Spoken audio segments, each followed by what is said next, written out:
Aleluia, aleluia. Está feliz com Jesus? Sacode o irmão que está do seu lado, pergunta ele aí, meu irmão, está feliz com Jesus? Glória a Deus. Aqueles que estão aqui pela primeira vez, sejam bem-vindos em nome do Senhor Jesus. Que Deus fale ao teu coração, que esteja falando ao teu coração para a glória dele. Escreva aí, querido, agora o tema dessa mensagem e vamos tentar terminar às 20 horas. Daqui a pouco tem uma cantina missionária te esperando lá também, mas Deus quer nos entregar algo. A tenda, a caverna e o poço. Diga comigo, a tenda, a caverna e o poço. Vamos novamente? A tenda. Peraí, eu vou falar, vocês vão repetir, amém? Vamos lá, vamos fazer um coral bonito agora. A tenda, a caverna e o poço. Esse é o tema dessa mensagem hoje. Talvez seja repetitivo, né, para nós ficarmos dizendo que Deus sempre quer o melhor para os seus filhos. Isso é óbvio para todos. Talvez seja repetitivo isso para você. Porém, é importante que nós tenhamos em mente que isso é uma verdade imutável. Isso nunca vai mudar, querido. Deus sempre quer o melhor para você e para mim. Não é verdade? Isso é fato e é o que nós vivemos, e é o que nós desejamos e é o que Deus deseja. Deus sempre tem o melhor para nós. O grande problema que nos impede de desfrutarmos disso é o fato que em algumas vezes nós então nos desviamos da sua vontade, da rota que ele traçou para nós, por uma série de razões. Nós saímos da rota que Deus tem para nós, e aí, então deixamos de desfrutar o melhor que Deus tem para vivermos nessa terra. Eu posso dizer a você uma coisa, querido, o melhor de Deus já veio, amém? Quem é o melhor de Deus? Jesus, ele já veio. Então o melhor de Deus não está por vir, o melhor de Deus já veio, ok? O que cantamos algumas vezes não está relacionado a isso, relacionado ao fato de situações na nossa vida. Situações que eu e você passamos, sejam financeiras, sejam emocionais, sejam sentimentais, enfim, espirituais, profissionais, ou seja, passamos a vida e que nós queremos sempre o melhor de Deus para nós e eu tenho certeza que Ele também quer. O fato de Deus querer o melhor para nós não significa que viveremos a vida sem enfrentarmos lutas, óbvio, você sabe disso. Mas sim, que em meio a essas lutas, Deus, Ele dará a direção, Ele moverá o sobrenatural a nosso favor no devido tempo. Nós cantamos aqui que Ele é Deus de quê? De milagres. Então Deus, Ele vai mover os milagres sobre a tua vida e sobre a minha vida. Talvez essa semana mesmo você tenha vivido um milagre. Alguma coisa que você precisava e Deus, Ele entrou, como alguns falam, com providência. Ele entrou, colocou sua mão de poder e disse, vou resolver isso agora. E Ele resolveu para você. Ele abriu uma porta para você. Agora, queridos, vamos ver na Bíblia 3 personagens e episódios que ilustram momentos que nós estamos sujeitos a passar. E podemos, talvez, estamos vivendo esses momentos hoje, agora, ou já tenhamos passado por eles. Primeira coisa é a tenda. Eu acho que eu não preciso falar muito sobre isso, porque foi justamente o que falamos aqui na semana passada. Quando você lembra de tenda, você lembra de quem? De Abrão. Quando você lembra de tenda, você lembra de quem? De Abrão. Então você lembra de Abrão. E ao lembrar de Abrão, você lembra do episódio da tenda. Em Gênesis capítulo 13, versículos 14 e 15, diz assim, disse o Senhor a Abrão, depois que Ló separou-se dele, de onde você está, Abrão? Olhe para o norte, olhe para o sul, para o leste, para o oeste, toda a terra que você vê, que você está vendo, darei a você e a sua descendência para sempre. Então, aquele momento não era o momento da tenda, mas foi um momento anterior, que eu já falei aqui, que Deus então pega Abraão, coloca num ponto estratégico e diz: olha para todos os lados e veja o que eu separei para a tua vida. Basta você olhar, e onde os teus olhos alcançarem, essa terra será tua e da tua descendência. Lá no capítulo 15, então, que nós falamos aqui semana passada, Deus chama Abraão e manda ele sair da tenda, porque naquele diálogo ali com Deus, ele estava lamentando não ter um filho. E ele ficava dizendo: o meu herdeiro vai ser Eliezer, o Damasceno. E aí, queridos, Deus chama e traz então Abraão para fora, mostra as estrelas do céu, diz: assim será a tua descendência, porque virá um filho de você. Você irá gerar um filho.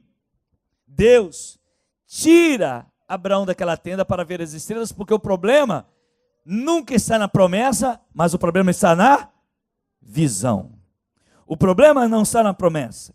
É interessante que Jesus estava com os seus discípulos lá em João capítulo 4, nos versículos 34 e 35, e diante de uma circunstância, Jesus olha para o povo e chama os discípulos e diz assim: abram os olhos e vejam os campos, eles estão prontos para colheita. Olha o que Jesus fala para os seus discípulos: abram os olhos. Muita gente, eu já percebi isso, talvez seja o seu caso, fica se perguntando dentro da igreja assim: qual é o meu chamado? Qual é o meu ministério? O que eu tenho que fazer? O que eu posso fazer na igreja ou como igreja? Qual é a promessa de Deus para mim? E eu fiquei pensando nisso essa semana. Tem uma célula que está funcionando lá em casa, o Wilson é o líder, e eu fiquei refletindo sobre isso. E naquele momento que o Wilson estava ministrando, me veio à memória a seguinte revelação a respeito dessa palavra: a tua promessa, o teu ministério, o teu chamado acontece a partir do momento ou do lugar que você está. Onde você coloca os seus pés, Deus fala para você: olhe para o lado, olhe para frente, olhe para trás, olhe para o lado direito, olhe para o lado esquerdo, olhe o que está ao teu redor.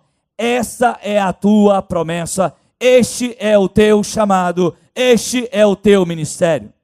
Tem muita gente aqui esperando que Deus mande um anjo e fique dizendo: filho, eis que te digo, sai daqui e vá para a Ásia, sai daqui e vá para a África, sai daqui e vá para a Europa, sai daqui e vai para Cancún, sai daqui.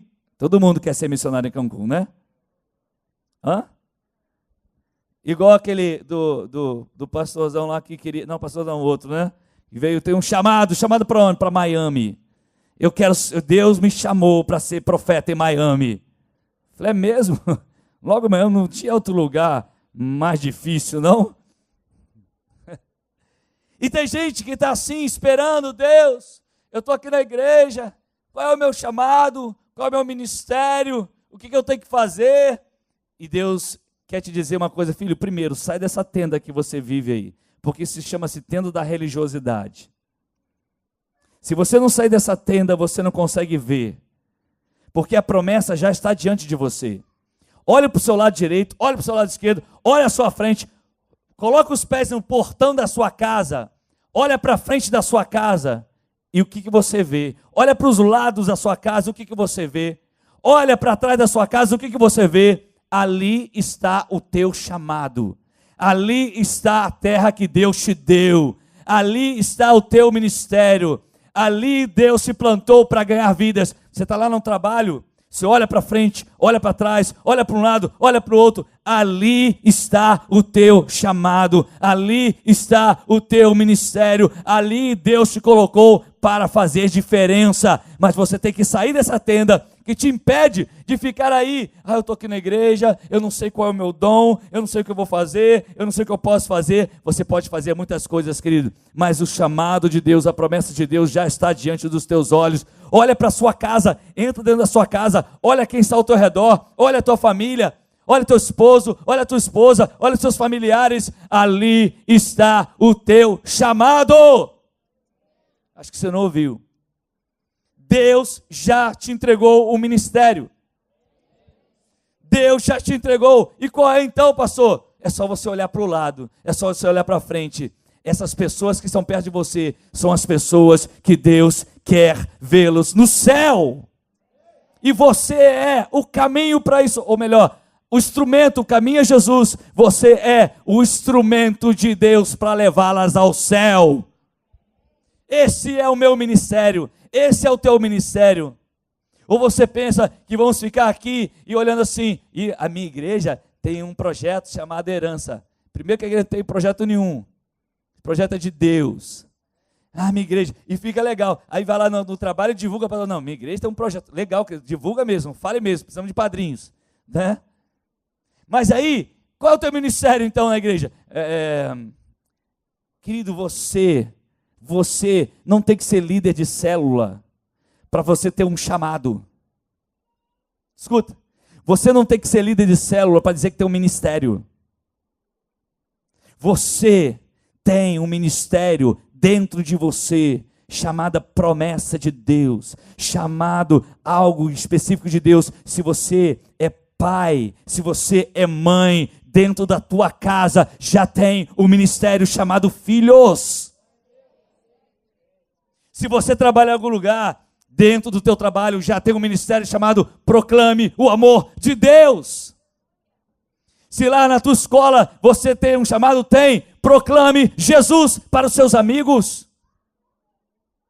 Fale do amor de Deus. Fale das bênçãos de Deus. Fale da graça de Deus. Porque você lá na tua escola, qual foi a última vez que você reuniu na tua escola teus amigos para fazer uma célula? Na hora do recreio de 10 minutos. Galera, junta aqui, aí pessoal, junta aqui. Vamos, pega o violão aí. Pega um celular, coloca uma música. Vamos ver um louvor aqui, vamos fazer uma oração entre a gente aqui. Rapidinho, vamos lá. Qual foi a última vez que você está esperando o quê? Que um pastor chegue e diga para você fazer isso? Diante de você está teu ministério. E tem tanta gente, queridos, como igreja de Jesus, agarrado a essa religiosidade de 4 paredes, esperando que apenas um pastor diga, faça isso, faça aquilo, faça isso, faça aquilo. Querido, eu e você já fomos chamados. Onde estão os nossos pés? Ali Deus nos plantou para proclamar o reino dele, para proclamar a sua justiça. Então, em nome de Jesus, sai dessa tenda e veja o teu chamado. Amém? Esse é o teu chamado, querido. Alguns aqui serão líderes de células, os futuros pastores. Alguns não serão. E não é por isso que você é pior ou melhor do que alguém, mas todos aqui, sem exceção, temos uma promessa, temos uma terra para conquistar, temos um chamado, ninguém escapa a isso. Só tem um detalhe: sai da tua tenda e veja o que Deus tem para você. E aí, é a partir de você que isso vai acontecer. Por isso que Deus mandou os seus discípulos, abra os olhos. Porque os olhos dos discípulos estavam fisicamente abertos, mas os espirituais estavam fechados. Tem muita gente com os olhos abertos, mas com os corações fechados. Tem muita gente olhando para mim agora, até aí na internet. Tem gente que não está nem ouvindo. Tem gente que só está olhando. Só está olhando. Vai para lá e para cá e está olhando. Mas está ouvindo outra coisa, o coração está fechado. Olhos abertos, coração fechado. Sabe o que Deus vai fazer na tua vida? Ele ainda pode fazer um milagre. Que até assim Ele faz milagre. Mas o que Ele quer fazer através de você, você está impedindo. Jesus disse aos discípulos, abram os olhos, vejam, os campos estão brancos. A direção de Deus é: sai dessa tenda que te prendeu e veja o que Deus tem para você. Veja o que Ele tem para você. Segundo, a caverna. É óbvio que quando a gente fala de caverna, nós vamos falar de quem? Não tem mais, né? É óbvio que eu vou falar de Elias, né? Mas pode ser Davi também. Tem duas alternativas nessa pergunta.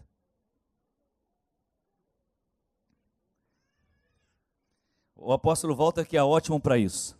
Ele vai falando uma frase, então é o Elias, não, Davi. Pegadinha. Então, quando nós lembramos de uma caverna, nós lembramos nesse fato aqui de Elias. Em 1 Reis, capítulo 19, de 11 a 13, diz assim: e o Senhor lhe disse: saia e fique no monte, na presença do Senhor, pois o Senhor vai passar. Então veio um vento fortíssimo que separou os montes, esmigalhou as rochas diante do Senhor, mas o Senhor não estava no vento. Depois do vento veio um terremoto, mas o Senhor não estava no terremoto. Depois do terremoto houve um fogo, mas o Senhor não estava nele. E depois do fogo houve um murmúrio de uma brisa suave. Quando Elias ouviu, puxou a capa para cobrir o rosto, saiu e ficou à entrada da caverna. E uma voz lhe perguntou: o que você está fazendo aí, meu filho? O que você está fazendo aí, Elias? Elias era um grande homem de Deus. Elias era um homem que lidava naquele momento com medo. Elias estava lidando naquele momento com desânimo. Todo mundo aqui sabe que Elias fugiu de uma mulher chamada Jezabel, a rainha, que prometeu matá-lo. Então ele resolve, depois de tanta intervenção de Deus, com medo, desanimado, ele foge.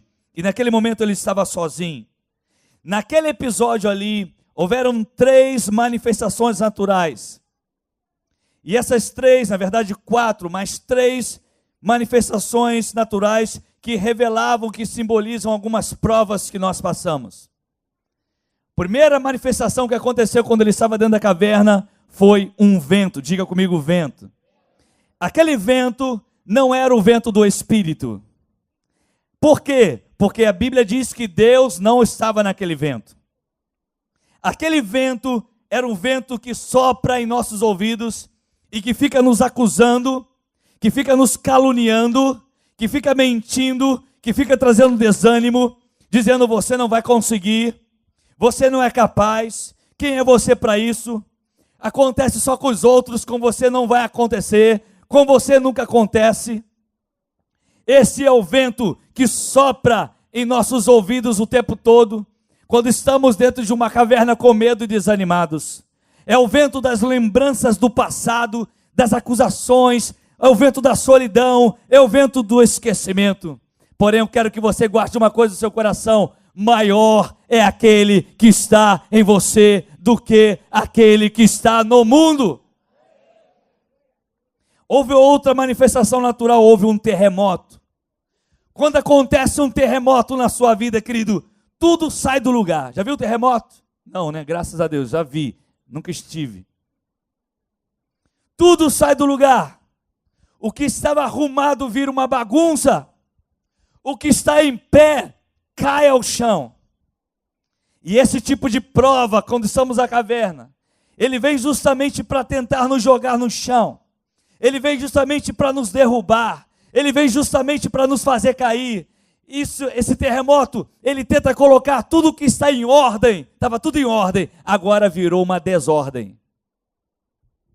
Mas lembre-se de uma coisa: que tudo que é uma prova tem um início, mas tudo que é uma prova tem um tempo para acabar. Vai acabar, querido. O terremoto vai passar. E a outra manifestação que aconteceu foi o fogo. Um grande fogo sempre começa de uma pequena fagulha. Quando as coisas fogem do nosso controle. Já viu quando o fogo foge do controle? Certa vez em casa, nós fizemos uma faxina no quintal bem grande, tinha muito mato. Juntamos um monturo muito alto no meio do quintal.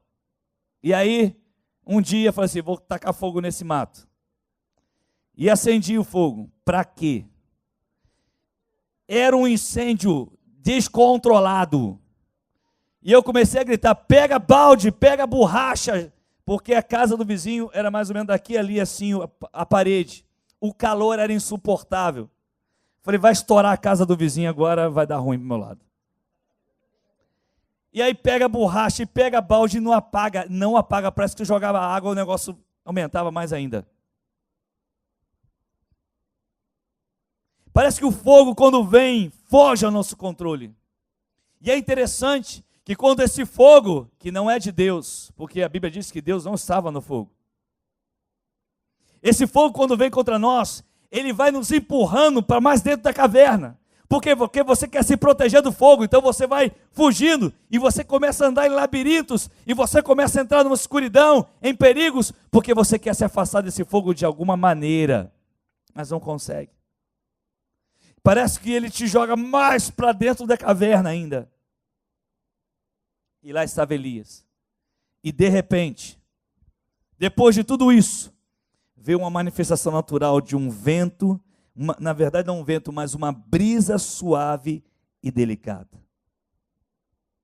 Porque aí quando veio isso, Elias colocou a cara para fora da caverna. Quando Elias coloca a cara para fora da caverna, Deus fala: o que é que você está fazendo aí, meu filho? O que é que você está fazendo? Deus quer nos levar de volta para o lugar de onde estávamos.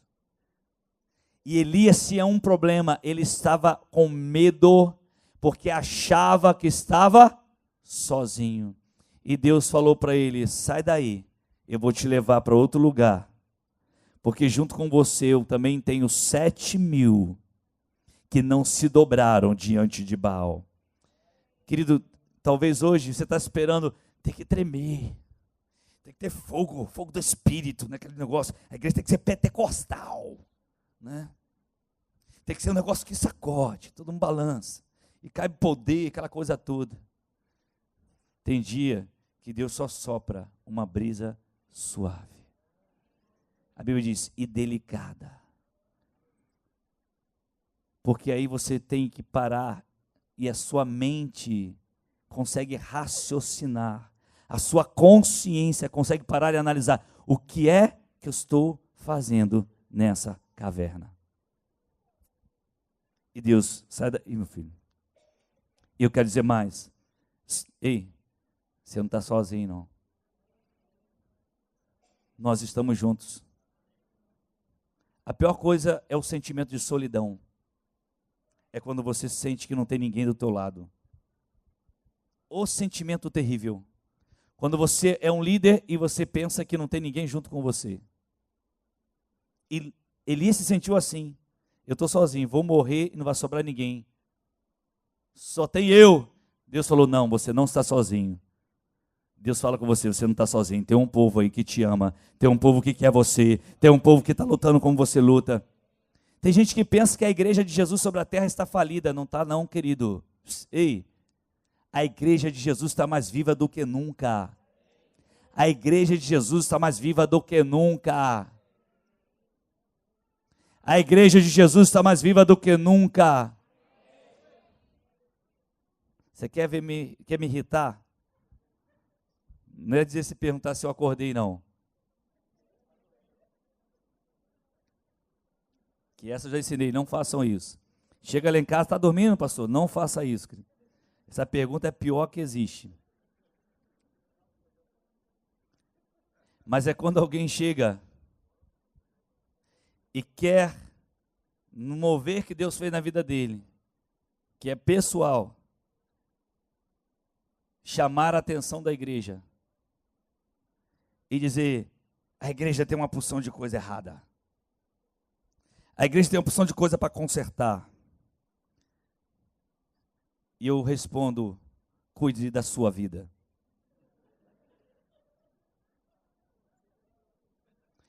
Conserte a tua vida. Tem tanto profeta, querido, que poderia ser usado por Deus poderosamente, mas que fala coisa que não deve.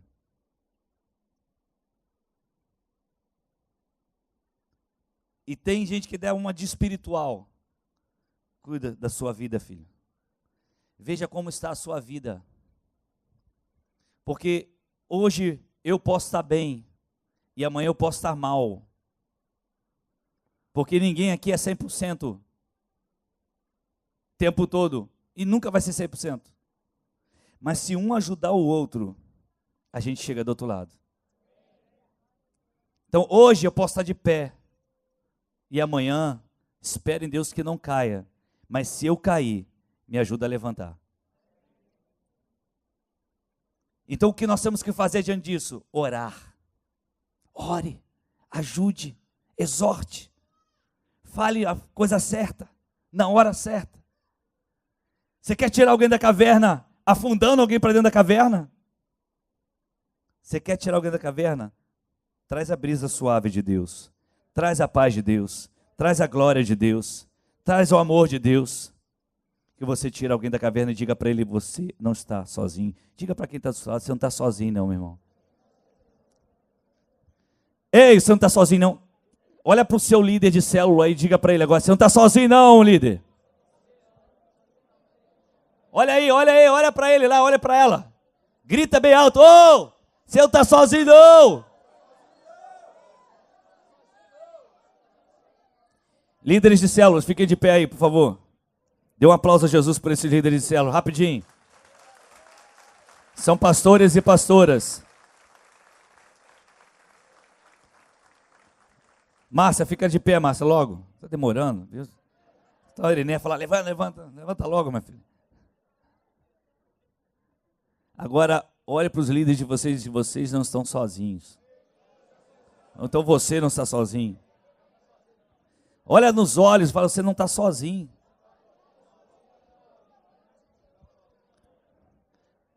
Pode sentar, querido, obrigado. A pior coisa, só tem sentimento quem passa, é a solidão, queridos. Quando você se sente sozinho, você desanima. Foi assim que Elias se sentiu, mas Elias não estava sozinho. E Deus queria que ele saísse daquela caverna. E em último lugar, tem um poço. E se tem alguém na Bíblia que é especialista em poço, não é Isaac, nem seu Bill do poço, que tentou consertar essa semana aí, só Jesus. Jesus vai resgatá-lo. Convidei para estar aqui. Mas se tem alguém especialista em poço, é o José. José. Ninguém conhece mais de poço do que José. José conheceu o poço no fundo do poço. José não cavava poços, ele entrava no poço. Ele era jogado. Ele foi jogado no poço pelos próprios irmãos. E depois foi tirado do poço para ser vendido como escravo. Depois ele foi jogado no poço chamado prisão, por uma calúnia feita pela mulher de Potifar. Depois, lá naquele poço chamado prisão, ele revela ao copeiro um sonho. E o copeiro volta para servir Faraó. E o copeiro esquece dele no poço. Então, se tem uma pessoa que é especialista em poço na Bíblia, chama-se José. Talvez nós estejamos hoje num poço. Por duas razões. Ou nos jogaram, ou nos jogamos. Porque tem gente que é jogado no poço. Jogado por uma palavra, por um desprezo, por uma traição. E te jogam no poço. Outros fizeram escolhas. E essas escolhas levaram para o fundo do poço. E eu conheço gente que hoje está no fundo do poço por escolhas. E é a maioria. São escolhas que fizeram. Mas esse homem, esse menino, esse jovem chamado José, ele nunca esqueceu da promessa. Porque ele não entrou no poço por uma escolha. Ele entrou num poço por um propósito. Agora, quando nós olhamos essas histórias, o que esses três homens têm em comum? O que esses três homens têm em comum? Primeiro, eles não são perfeitos, ou eles não eram perfeitos. Esses três homens sentiram medo, esses três homens sentiram raiva, esses três homens sentiram rancor, esses três homens sentiram angústia. E que mais eles têm em comum entre os três? É que apesar de não serem perfeitos, eles decidiram crer em Deus. Então o que nós temos em comum com esses homens? Primeiro, nós não somos perfeitos. Segundo, que apesar de não sermos perfeitos, nós decidimos crer na misericórdia, na graça, na palavra e no amor de Deus. Então o que aconteceu com esses homens? Abraão, apesar da imperfeição; Elias, apesar da imperfeição; José, apesar da imperfeição; você, apesar da imperfeição; Abraão tornou-se o pai da fé. Elias foi arrebatado num redemoinho. Quem mais foi nessa terra? E José? José foi honrado ainda nessa terra por sua fidelidade e se tornou o homem. Ele não foi o segundo, tá, queridos? José foi o homem mais importante do Egito. Ele só não foi o governador, o rei, porque era uma questão de descendência de Faraó. Porque se não tivesse um Faraó, já tinha um José naquele Egito. Quem mandava no Egito não era Faraó, era José. Tira José do Egito, que o Egito vai falir. Tira você do Brasil, que o Brasil vai quebrar. Tira você da sua família, que a sua família quebra. Você pode estar vivendo no Egito, mas você continua sendo um José. Você continua sendo um José. Porque a promessa de Deus está sobre a tua vida, querido. Esses homens eram como nós. Não são perfeitos, não eram, sentiam tudo isso que você sente, que eu sinto. Mas apesar de tudo isso, tem uma coisa que era chave. Eles decidiram crer. Um saiu da tenda, outro saiu da caverna e outro saiu do poço para reinar sobre a terra. Você foi chamado para sair da tenda, para sair da caverna e sair desse poço. Deus te chama para reinar sobre essa terra. Deus quer que você saia desse lugar, desse estado agora. E como é que você se identifica com esses homens? Você também não é perfeito, querido. Mas como você quer se identificar com eles? Você tem que decidir crer. Se você crer que Jesus é o teu Senhor, que Jesus é teu Salvador, que Ele morreu numa cruz por você, que ressuscitou o terceiro dia, que Ele reina sobre todas as coisas, e você entrega seu coração a Ele, Ele te tira da tenda, Ele te tira da caverna, e Ele te tira do poço. E se em algum momento da tua vida você voltar para a tenda, Ele vai te chamar, porque quem é filho não é bastardo, quem é filho não é abandonado, quem é filho não é largado. Você foi chamado como filho por adoção, como diz o apóstolo Paulo aos Romanos. Você é filho por adoção, e um filho por adoção jamais será rejeitado. Ele sempre terá uma herança. Aleluia! E o que Deus quer fazer com você nessa noite? Quer tirar você dessa tenda, quer tirar você da caverna, e talvez seja um poço. E hoje chegou a hora, querido, de você sair. Você que está online aí, chegou a hora de você sair desse poço. E o que Deus faz? Ele estende a mão, porque Ele é Deus de milagre. Ele estende a mão e tira a gente de lá. E Ele vai dizer para você: você não está sozinho não, filho. Você não está sozinha não, filho. Tem gente lutando como você está lutando. Fecha teus olhos, querido, em nome de Jesus. Fecha teus olhos em nome de Jesus. Fecha teus olhos. Pai, em nome de Jesus. Ah, Deus, há momentos que nós entramos numa tenda e ficamos lamentando a vida. Por que acontece comigo? Por que tem que ser assim? Por que os outros têm aquilo que eu não tenho? Às vezes, Deus, nós entramos numa caverna com medo das afrontas do inimigo, desanimados porque achamos que ninguém quer saber. Às vezes é um líder de célula que diz, eu não quero mais, porque ninguém quer saber de nada. E usamos essas frases, ninguém quer saber de nada.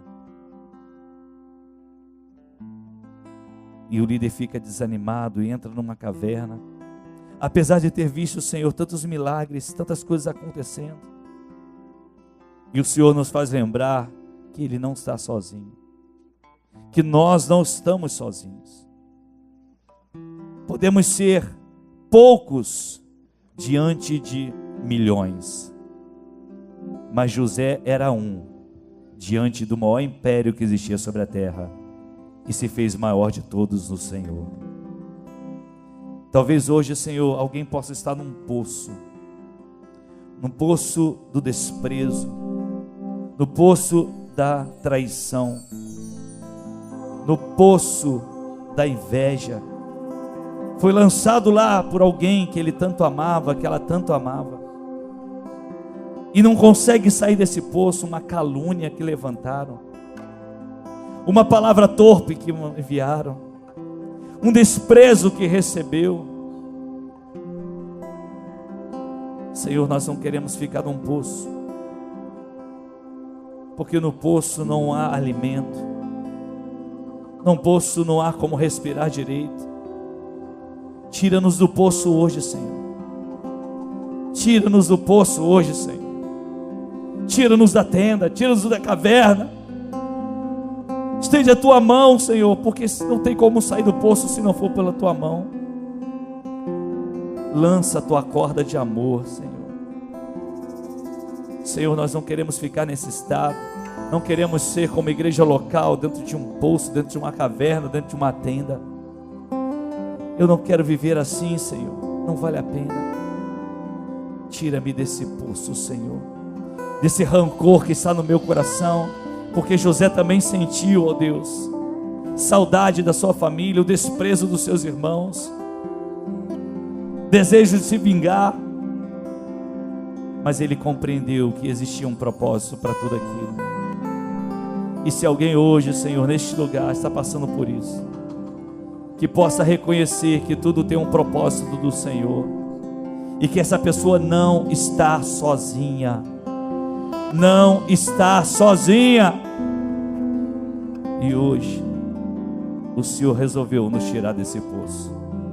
Eu creio, Deus, porque eu quero sair dele. Se eu estou nele, eu quero sair dele. Me ajude, Senhor, nos ajude, Senhor. Agora, Espírito Santo, fala ao coração daqueles que estão aí, talvez numa tenda, talvez numa caverna, talvez num poço, porque eu quero orar por essas pessoas, ó Deus, agora.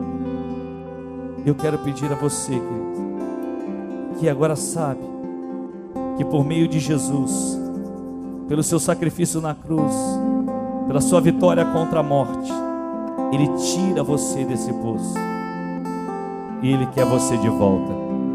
Você não está sozinho.